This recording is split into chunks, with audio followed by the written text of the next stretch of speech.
The first and best victory is to conquer self.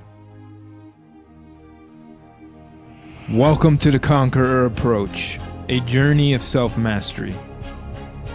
To cultivate our mind, body, spirit, financial literacy, and allow our light to shine upon the world. Brought to you by me, your host, U.S. Navy submarine veteran and entrepreneur, Musa Mikkel. Let's conquer.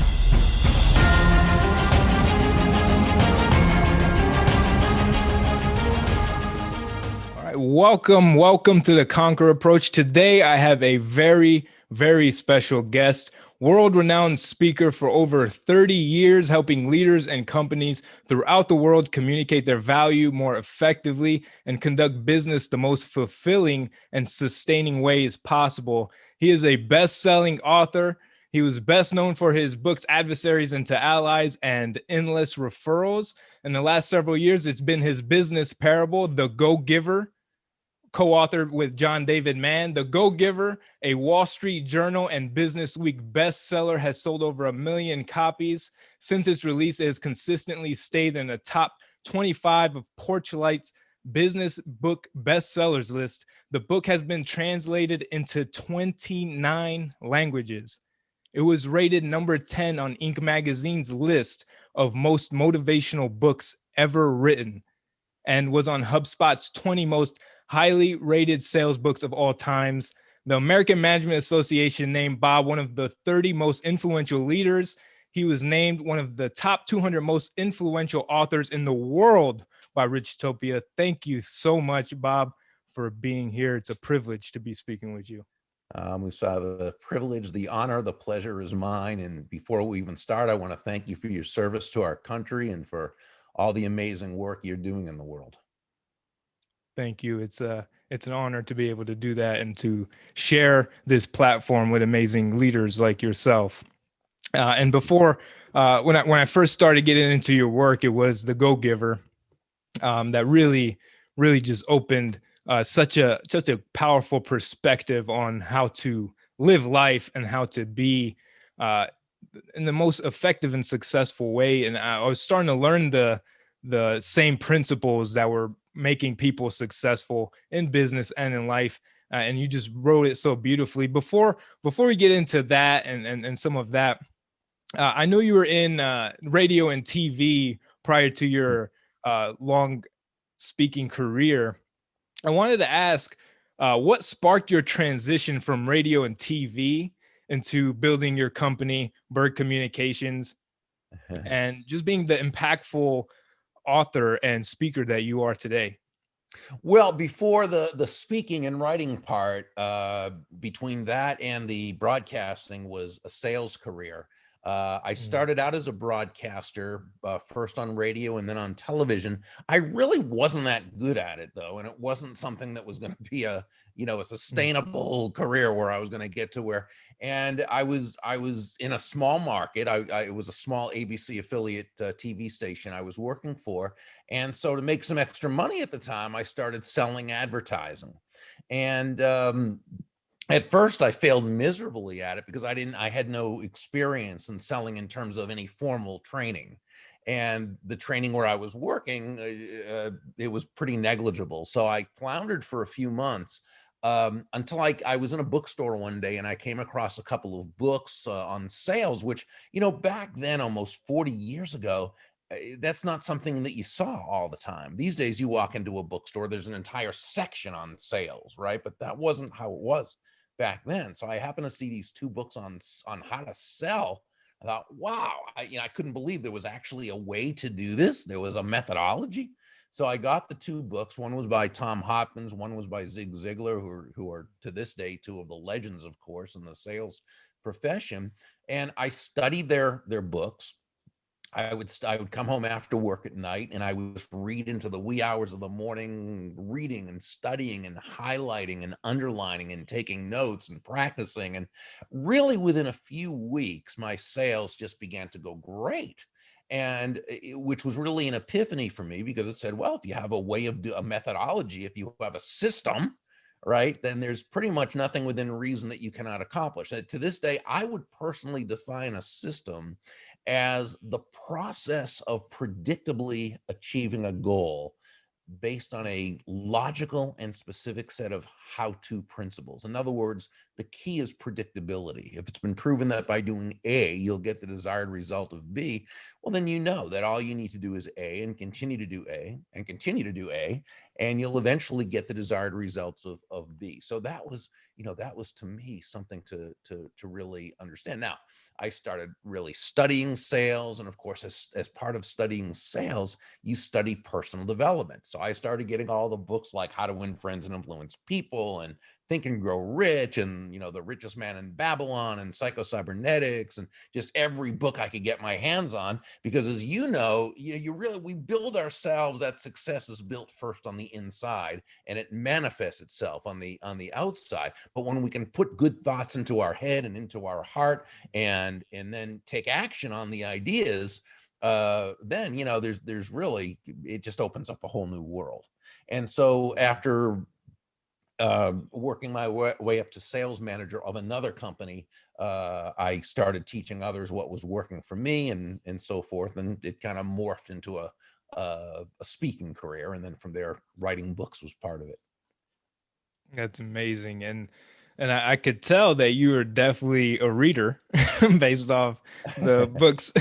If that doesn't scream growth mindset, just the amount of books that you have, that is truly inspirational without just seeing the books that you have. Yeah, I tell people my house is pretty much comprised of books with some scattered furniture.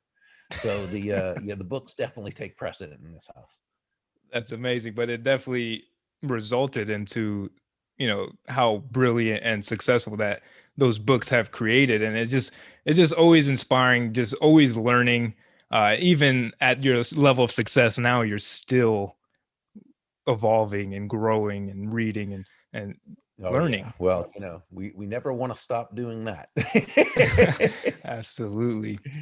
So when it comes to the Go Giver, which absolutely extraordinary story, how did you come up with the story of the Go Giver?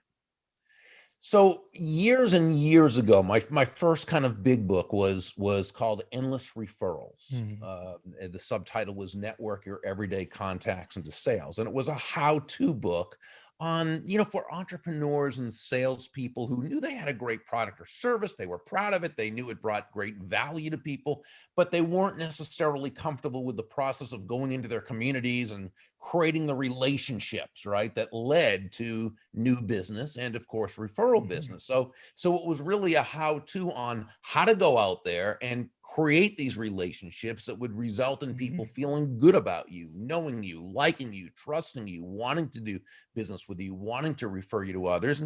And fortunately it was a successful book. It had been different editions of it. The last one was in 2005.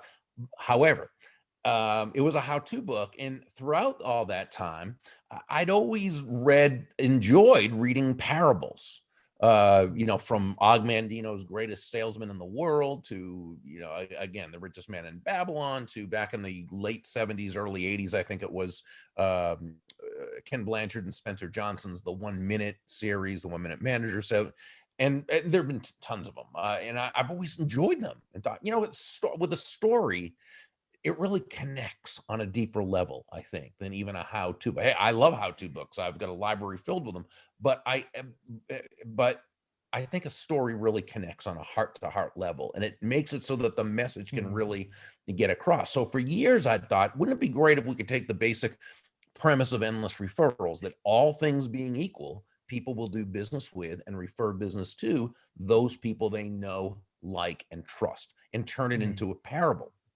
So the easy part was coming up with the name, the title Go Giver, because I thought, well, so what is the essence of that salesperson, that entrepreneur who's able to both quickly and sustainably create those know, like, and trust relationships? And what it comes down to is they're givers. They're always looking to give value to others. Okay, so easy to come up, the Go Giver. But the best thing I did for this book was to ask John David Mann to be the co-author and the lead writer and the storyteller. Because again, I'm a how-to guy. I'm step 1, step 2, step 3. John is a magnificent writer. Okay, I could never have done this with, I mean, this was, and so we teamed up on it, and that's really how how it came about. We That's also got incredible. turned down by about 25 publishers over the course of a year, but Really? but finally we found the perfect publishing partner, which was Portfolio, Mhm. a business division of uh, Penguin Random House, and they turned out to be just great. So everything in its time as it's supposed to happen. Absolutely. Did you expect the Go Giver to evolve into multiple series, or was that just based off the success that you experienced after the initial book? Yeah, it was after the success of the initial book, the publisher came to us and asked us to do 2 more books, actually. Mm, And so that's where Go Givers Sell More, which was more of an ad. That's the only one in the series that's not a parable. That's an application book for the Go Giver, and then the Go Giver Leader. And then after that, they asked us to do the mhm. last one, which was the Go Giver Influencer. So yeah, we'd only planned on 1 book. So that came after that success. That's amazing. And uh, I've read all of them, and they're Oh, thank you. all great. I love the audible versions. Oh, thank Listening to you and John David Mann narrate it. Um, but can you give us like a overview of the 5 laws of Sure. stratospheric success, just for people who are just getting familiar with your work? Sure, and it's based on a premise that, and this is really the premise of the entire Go Giver series, but especially for the first book, that shifting your focus, and this is really where it begins, shifting your focus Mm, from getting to giving. And when we say giving in this context, we simply mean constantly and consistently providing immense value to others. Understanding that doing that is not only a more pleasant way of conducting business, it's actually the most financially successful, profitably, the most financially profitable way as well.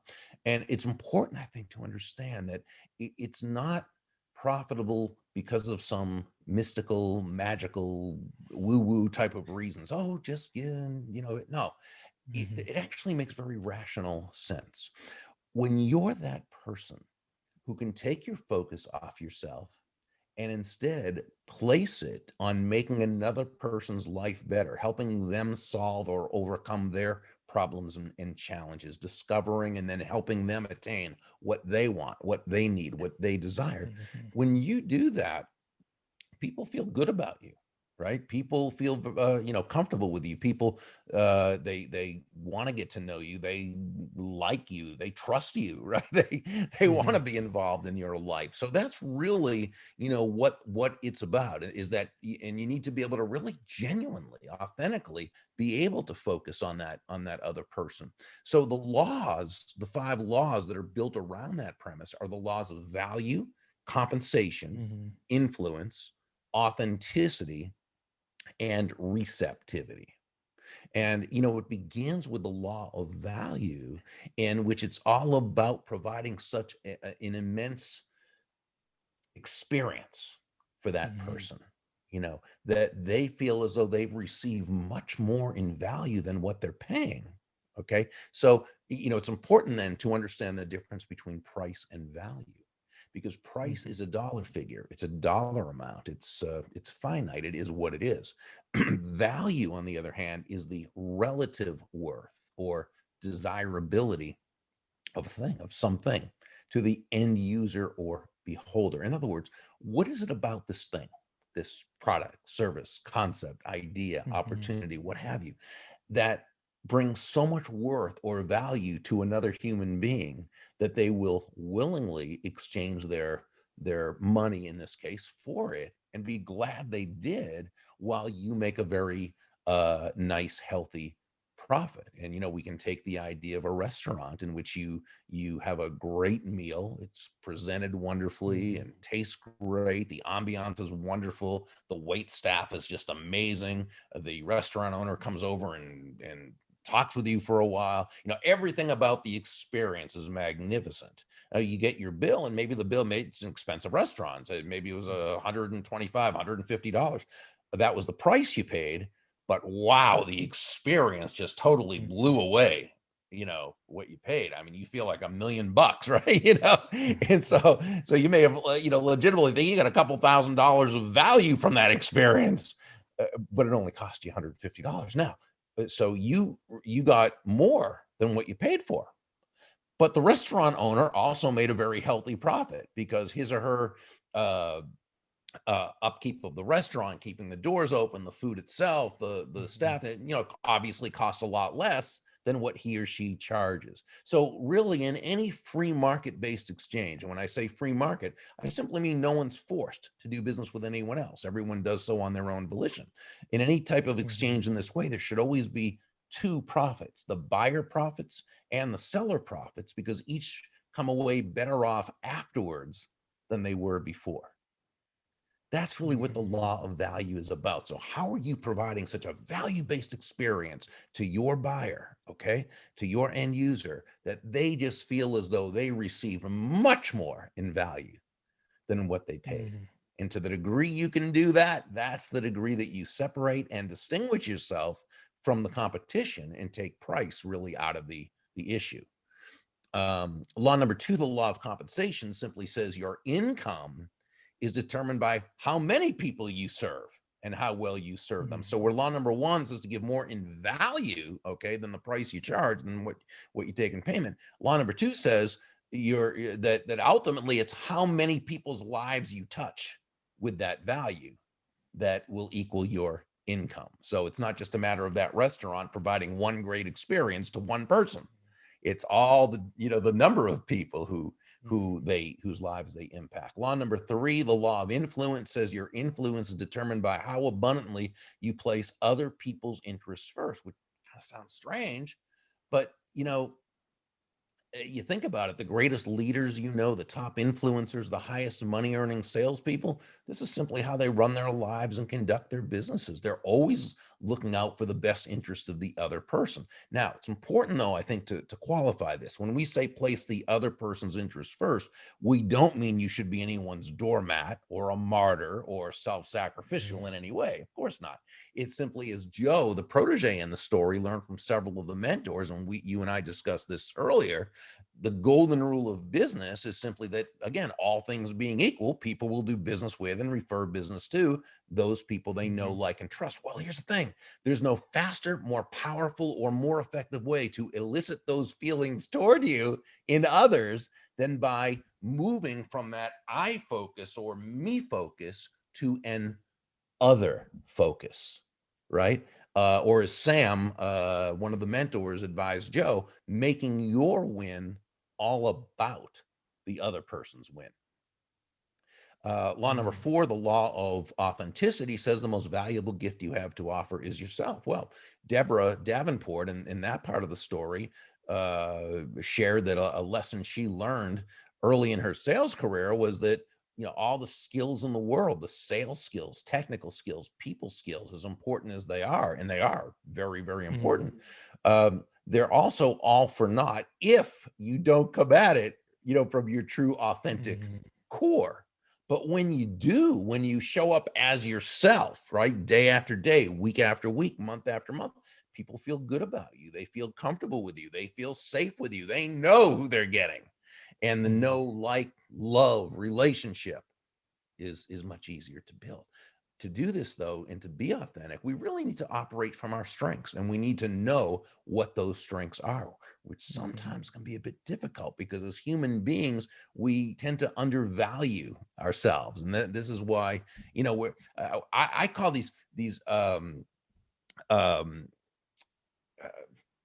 extrinsic or market value, right? The market value we possess. That's that kind of combination of strengths, traits, talents, and characteristics that allow us to bring value to the marketplace in such a way we'll be rewarded for it.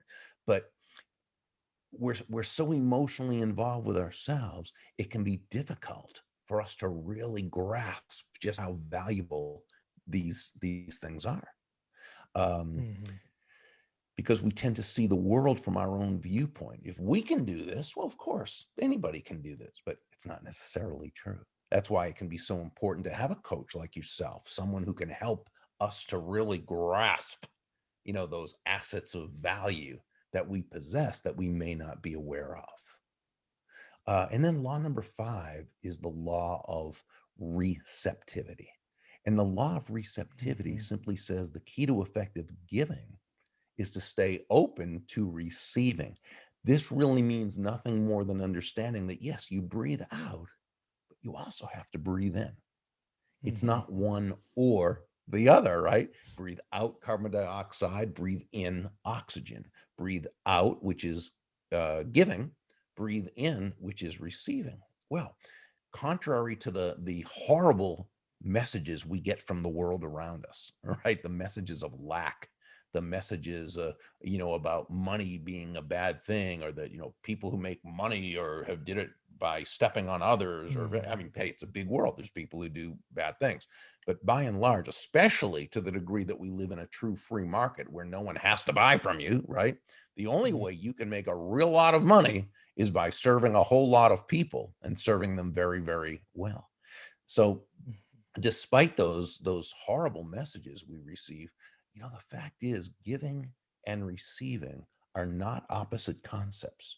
They're simply two sides of the very same coin, and they work in tandem. It's not, are you a giver or a receiver? No, you're a giver and a receiver. But what is that the focus must be on the giving, right? That comes first. That's the law. Those are the laws of life, right? You sow before you reap, right? You don't go up to the fireplace and say, hey, you give me some heat and some fire, and then I'll throw on some logs and some newspaper and light a match. It doesn't work that way. You don't go open up a bank account and say, first you give me an interest payment and then I'll make a deposit. Life doesn't work that way. The giving of value comes first. This is why John and I say that money is simply an echo of value, right? The key is to focus on the other person, focus on the giving. The money you receive is simply a very natural result of the value you gave. Wow.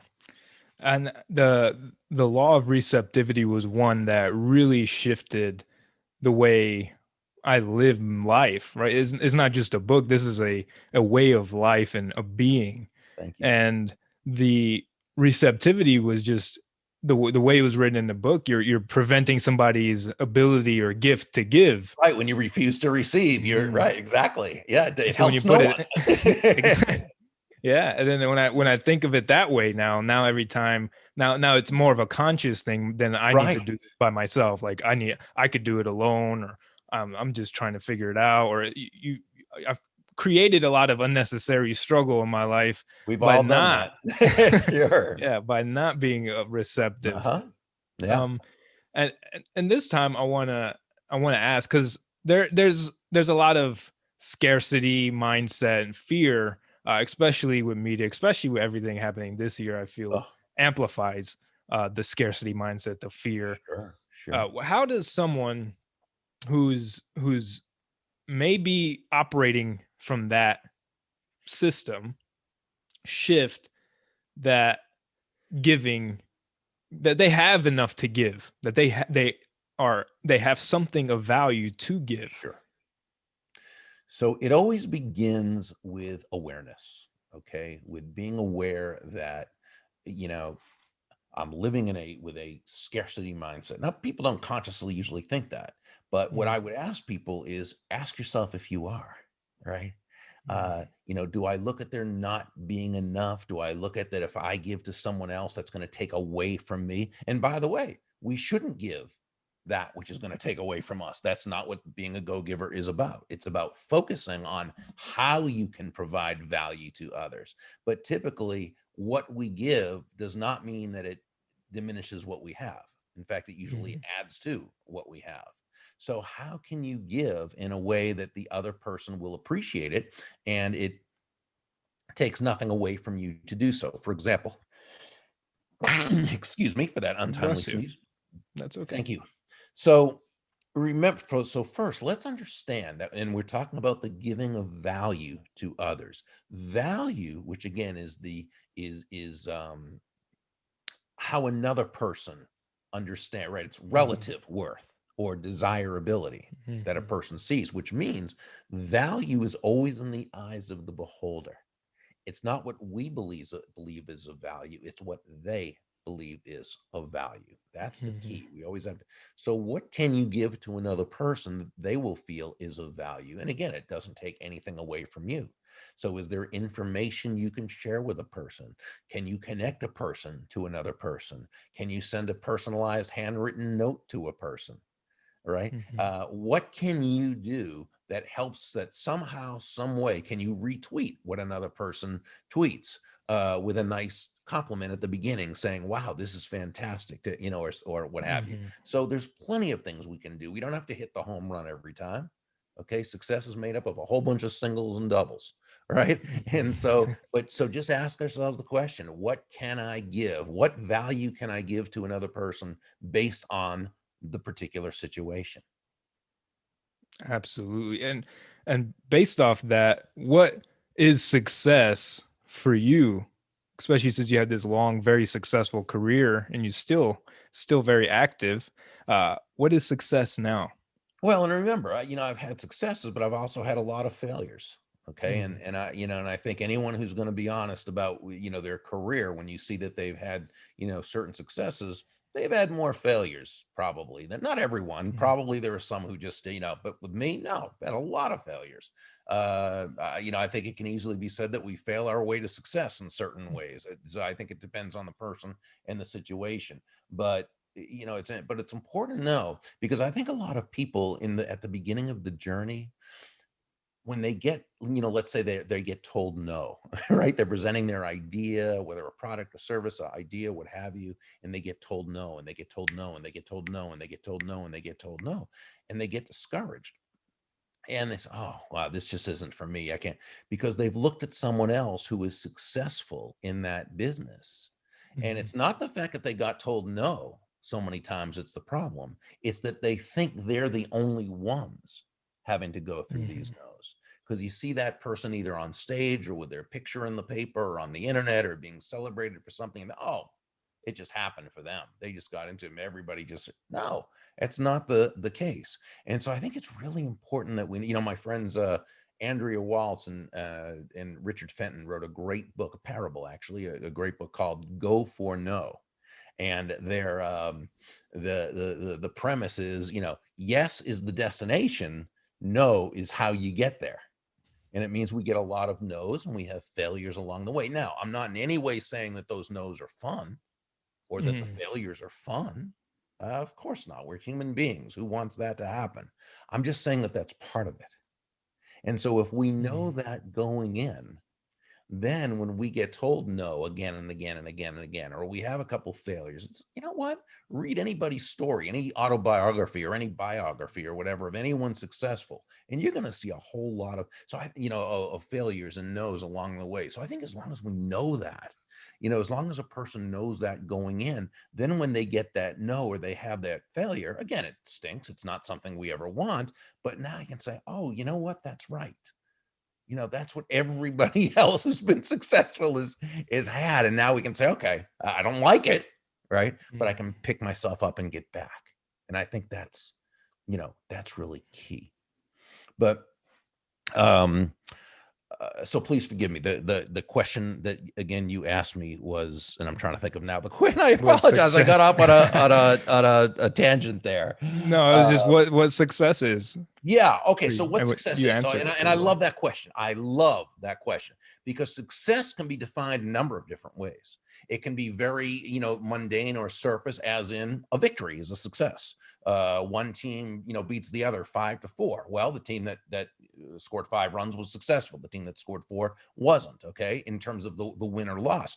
On the other hand, that team who scored 4 runs, maybe they played way above their ability and they were Mhm. successful not in terms of the win loss, but they were successful in Mhm. terms of improvement. Okay, so that's or you want to drop 20 pounds in 3 months, And you do. Well, you were successful. Now, what if you drop 18 pounds? Well, you were 90% successful. Okay, those are all good definitions. They're fine. I look at it, let's look at success even a little deeper. Success, to me, is an ongoing and genuine feeling of happiness based on having done one, and it could say of peace of mind, of happiness, based on having done one's best in living up to their potential. So to the degree that we live up to our potential in any certain area, whether it's financial, physical, spiritual, mental, emotional, social, relational, or all of them, or not, or a few, or whatever you're looking for, that's the degree that we're successful.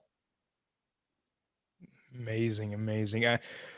I wish I could keep going on with you because this conversation has been amazing. Definitely a lot of quality notes I'm going to go back and take from this. The fourth law that you mentioned, the law of authenticity, the most valuable gift you can offer is yourself. Yeah. And that's what you've done with me in this podcast. I appreciate you for giving the gift of you and your time.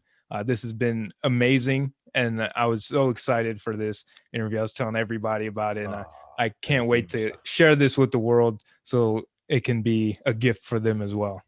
Thank you. That's very, very kind of you. I have so much appreciation and respect for you, and it's just an honor to be on your show.